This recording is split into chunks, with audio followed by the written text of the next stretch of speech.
नमस्कार दोस्तों, स्वागत है आप सभी का आपके अपने मेरा बैंक मेरा बीमा यूट्यूब चैनल में।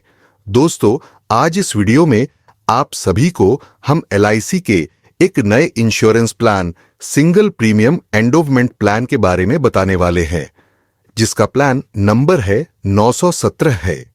इस इंश्योरेंस प्लान के नाम से ही पता चलता है कि यह एक सिंगल प्रीमियम प्लान है, यानी कि इसमें जो आपका प्रीमियम है वह आपको सिर्फ एक बार पे करना होगा। यह पॉलिसी कैसे आपको FD से ज्यादा रिटर्न देती है वह हम इस वीडियो में अच्छे से समझेंगे। तो आपने काफी बार सुना होगा कि आप बैंक में FD करा सकते हैं, जिसमें आपको एक साथ कुछ पैसा जमा करना होगा कुछ टाइम पीरियड के लिए। वो टाइम पीरियड 1 साल हो सकता है, 2 साल हो सकता है, 5 साल, 10 साल, 20 साल, जो भी आप टाइम पीरियड चूज करते हैं उसके हिसाब से वह आपको पैसा एक साथ जमा करना होता है। और जब आपका वह टाइम पीरियड पूरा हो जाता है तो उसके बाद जो भी आपका पैसा है वह बैंक की तरफ से विद इंटरेस्ट आपको मिल जाता है। ऐसा ही LIC के इस इंश्योरेंस प्लान में होता है। यहां पर आपको आपका पैसा कुछ साल के लिए इन्वेस्ट करना होगा और जब आपका पॉलिसी का टाइम पीरियड पूरा हो जाएगा तो उसका पैसा विद बोनस आपको दे दिया जाता है। लेकिन LIC में यहां पर आपको इंश्योरेंस कवर भी मिलता है, यानी कि FD का बेनिफिट तो आपको मिलेगा ही मिलेगा, साथ में इंश्योरेंस कवर भी आपको इसमें मिल जाता है। वीडियो में आगे बढ़ने से पहले आपसे एक रिक्वेस्ट है कि हमारी इस वीडियो को एक लाइक जरूर कर दे। आपके एक लाइक करने से हमें हमारी वीडियो बनाने में लगी मेहनत का फल मिल जाता है। चलिए वीडियो में आगे बढ़ते हैं। अगर हम बैंक के FD की बात करें तो वहां पर आपको इंश्योरेंस का बेनिफिट नहीं मिलता है। तो आइए सबसे पहले जान लेते हैं कि कौन कौन इस पॉलिसी को ले सकते हैं। उसके बाद हम एक एग्जाम्पल लेकर देखेंगे कि इसमें कितना प्रीमियम आपको पे करना होगा और क्या क्या बेनिफिट्स इसमें आपको मैच्योरिटी पर मिल जाते हैं।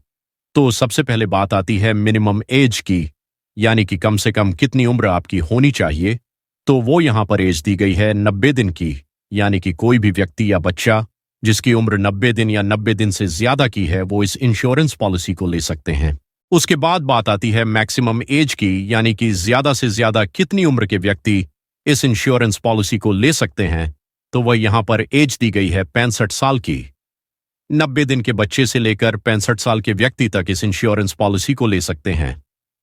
उसके बाद बात आती है मिनिमम टर्म की, मतलब कम से कम ये इंश्योरेंस पॉलिसी आप कितने साल के लिए ले सकते हैं। तो वह यहां पर दिया गया है 10 साल का, यानी कि आपको कम से कम 10 साल के लिए इस इंश्योरेंस पॉलिसी को लेना होगा। उसके बाद बात आती है मैक्सिमम टाइम की, यानी कि ज्यादा से ज्यादा इस इंश्योरेंस पॉलिसी को आप कितने साल के लिए ले सकते हैं। तो वो टाइम पीरियड इसमें 25 साल का दिया गया है, यानी कि कम से कम आप इसको 10 साल के लिए ले सकते हैं। ज्यादा से ज्यादा 25 साल के लिए इस पॉलिसी को ले सकते हैं, या इसके बीच में आप कोई भी टाइम पीरियड सेलेक्ट कर सकते हैं, जैसे कि 11 साल, 12 साल, 15 साल, 20 साल, या जो भी आपको सही लगते हो वह पॉलिसी टर्म आप ले सकते हैं। उसके बाद बात आती है मिनिमम सम एश्योर्ड की, यानी कि कम से कम बीमा आप इसमें कितने रुपए का ले सकते हैं। तो वह यहां पर दिया गया है 50,000 का। इसका मतलब ये नहीं है कि आपको 50,000 पे करने होंगे, बल्कि इसके बेसिस पर जो भी आपकी इंश्योरेंस पॉलिसी का प्रीमियम है वह कैलकुलेट किया जाता है। उसके बाद बात आती है मैक्सिमम सम इंश्योर्ड की, यानी कि आप ज्यादा से ज्यादा बीमा इसमें कितने रुपए का ले सकते हैं। तो उसके लिए यहां पर कोई भी लिमिट नहीं दी गई है। जितने लाख रुपए का बीमा आप इसमें लेना चाहते हैं वो आप यहां पर ले सकते हैं। यह आपकी इनकम पर डिपेंड करता है कि ज्यादा से ज्यादा बीमा LIC आपको आपकी इनकम प्रूफ के अकॉर्डिंग कितना देती है। आइए अब एक एग्जाम्पल लेकर इस इंश्योरेंस प्लान के बारे में जानते हैं। तो एग्जाम्पल समझने के लिए मान लेते हैं कि आपका जो बच्चा है वह 1 साल का है।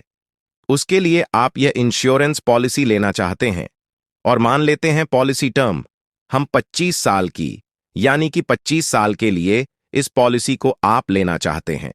जो भी इस पॉलिसी का इंश्योरेंस कवर होगा वह यहां पर 25 साल के लिए रहेगा। उसके बाद अगर हम बात करें सम इंश्योर्ड की, तो यहां पर हम मान लेते हैं कि 1 लाख का बीमा आप इसमें लेना चाहते हैं। तो यहां पर जैसे कि हमने माना था कि अभी आपकी बच्चे की उम्र 1 साल की है, तो यहां पर जो आपको प्रीमियम पे करना होगा वह पॉलिसी शुरू करते समय 4,51,701 रुपए का प्रीमियम इसमें पे करना होगा। उसके बाद आने वाले 25 सालों के लिए 25 यहां पर वेट करना होगा, क्योंकि हमने पॉलिसी टर्म 25 साल के लिए थी, तो इसीलिए हमको आने वाले 25 सालों तक इंतजार करना होगा। अगर आप 20 साल के लिए पॉलिसी लेते हैं तो आपको 20 साल का वेट करना होगा, इसी तरह से 10 साल की पॉलिसी लेते हैं तो 10 साल आपको यहां पर वेट करना होता है। उसके बाद जब आपका यह टाइम पीरियड पूरा हो जाएगा तो उसी समय इस पॉलिसी की मैच्योरिटी हो जाती है। तो उस समय यहां पर आपको 27,25,000 के करीब अमाउंट मिल जाता है। यानी कि जब आपकी बच्चे की उम्र 26 साल की हो जाएगी तो यहां पर आपको 27,25,000 की करीब आपको मैच्योरिटी मिल जाता है, जिसमें 10 लाख आपको सम इंश्योर्ड होता है, 12,75,000 आपका बोनस होता है और फाइनल एडिशनल बोनस की बात करें तो 4,50,000 इसमें आपको फाइनल एडिशनल बोनस मिल जाता है। तो ये टोटल मिलाकर 27,25,000 के करीब इसमें अमाउंट आपको मिल जाएगा। और अगर हम टोटल प्रीमियम पेमेंट की बात करें तो इसमें हमने 4,51,701 रुपए किए थे। ये हमने बात तब की है जब इस पॉलिसी के दौरान पॉलिसी होल्डर के साथ कोई भी दुर्घटना नहीं होती है। तो आइए अब जानते हैं कि अगर पॉलिसी होल्डर के साथ पॉलिसी पीरियड के दौरान कोई दुर्घटना हो जाती है तो उस केस में पॉलिसी के नॉमिनी को यहां पर क्या क्या बेनिफिट मिल जाते हैं। तो हम एग्जाम्पल समझने के लिए मान लेते हैं जब बच्चा 10 साल का होता है और किसी कारण से उसकी डेथ हो जाती है तो यहां पर आपकी पॉलिसी खत्म हो जाती है। तो यहां पर पॉलिसी खत्म होने पर डेथ बेनिफिट मिलते हैं। जब भी यहां पर आपकी पॉलिसी खत्म होगी उस समय आपको यहां पर सम इंश्योर्ड का अमाउंट मिलता है। तो हमारी पॉलिसी में सम इंश्योर्ड देखते हैं, जो 10 लाख का सम इंश्योर्ड था बस 10 लाख मिल जाएंगे। इसके साथ साथ जितने साल भी आपकी पॉलिसी चली है उसका बोनस भी यहां पर आपको मिलता है। तो हमने अपने एग्जाम्पल में माना है कि पॉलिसी होल्डर की डेथ 10 साल की एज में हो गई है, तो यहां पर लगभग टोटल अमाउंट देखते हैं तो 15,10,000 के करीब मिल जाता है, जिसमें 10 लाख का आपका सम इंश्योर्ड होगा और 5,10,000 का आपका बोनस हो जाता है। इसी तरह से किसी व्यक्ति की डेथ पॉलिसी शुरू होने के 15 साल बाद हुई है तो 15 साल का बोनस मिलेगा।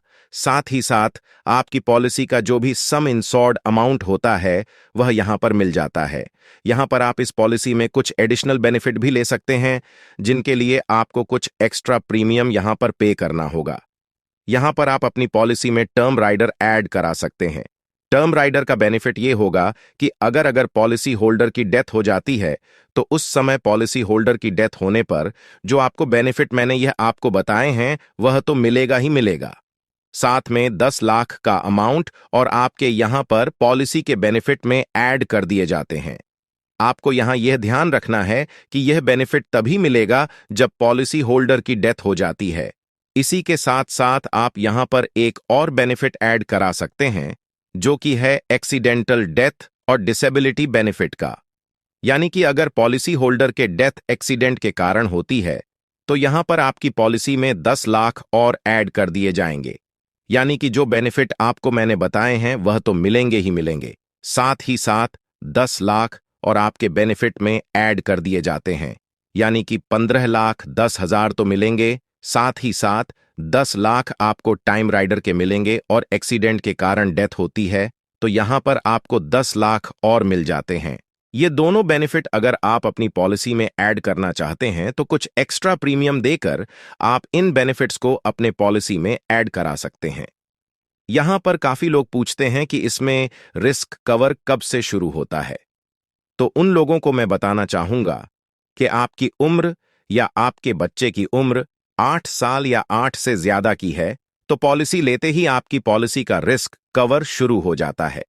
लेकिन अगर आपके बच्चे की उम्र 8 साल से कम है तो पॉलिसी लेने के 2 साल बाद यहां पर रिस्क कवर शुरू होता है, या फिर जब आपका बच्चा 8 साल का हो जाता है तो इस पॉलिसी में रिस्क कवर शुरू होता है।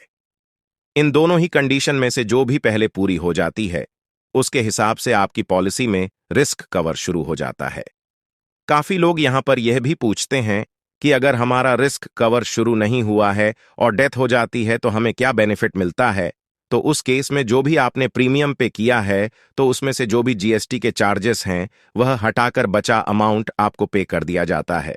उसके बाद यहां पर एलआईसी ने आपको एक बेनिफिट और दिया है, वो है सेटलमेंट ऑप्शन का। एलआईसी यहां पर कहती है कि जो भी आपको यहां पर मैच्योरिटी पर अमाउंट मिलना है वह आप हमसे इंस्टॉलमेंट में ले सकते हैं, यानी कि आप एलआईसी से उस अमाउंट को किस्तों में ले सकते हैं। 5, 10 या 15 साल की किस्तों में आप उस पैसे को एलआईसी से ले सकते हैं।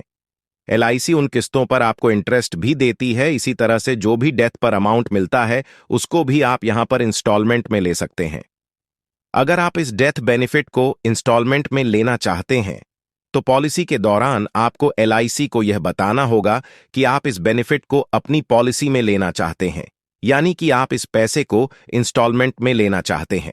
आइए उसके बाद अदर बेनिफिट्स भी जान लेते हैं कि कौन कौन से बेनिफिट इस प्लान में आपको और भी मिल जाते हैं।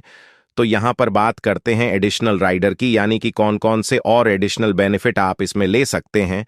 तो यहां पर आप एक्सीडेंटल डेथ और डिसेबिलिटी बेनिफिट राइडर ले सकते हैं, जिसका बेनिफिट हमने आपको पॉलिसी में बता दिया है। इसी के साथ साथ आप यहां पर टर्म राइडर भी ले सकते हैं। उसके बाद अगर हम पॉलिसी लोन की बात करें तो आप अपनी पॉलिसी पर पॉलिसी शुरू होने के 1 साल बाद लोन भी ले सकते हैं। उसके बाद यहां पर बात आई है पॉलिसी सरेंडर की। अगर आप अपनी पॉलिसी को सरेंडर कराना चाहते हैं तो पॉलिसी शुरू होने के 1 साल बाद कभी भी आप अपनी पॉलिसी को सरेंडर कर सकते हैं। अगर आप पॉलिसी शुरू होने के पहले साल में ही अपनी पॉलिसी को बंद करते हैं तो जो भी आपने अमाउंट पे किया था उसका लगभग 75% के करीब आपको यहां पर अमाउंट मिलता है। इसी तरह से अगर आप दूसरे साल या दूसरे साल के बाद अपनी पॉलिसी को बंद करते हैं तो लगभग 90% आपको आपके सिंगल प्रीमियम का वापस मिल जाता है। उसके बाद यहां पर आपको बेनिफिट मिल जाते हैं टैक्स बेनिफिट का। तो यहां पर जो भी आपका डेथ क्लेम होता है वह इनकम टैक्स से एप्ट है, यानी कि उस पर आपको कोई भी टैक्स नहीं पे करना होगा। उसके बाद अगर हम प्रीमियम की बात करें तो इनकम टैक्स के रूल्स के अकॉर्डिंग आप इसका डिडक्शन ले सकते हैं।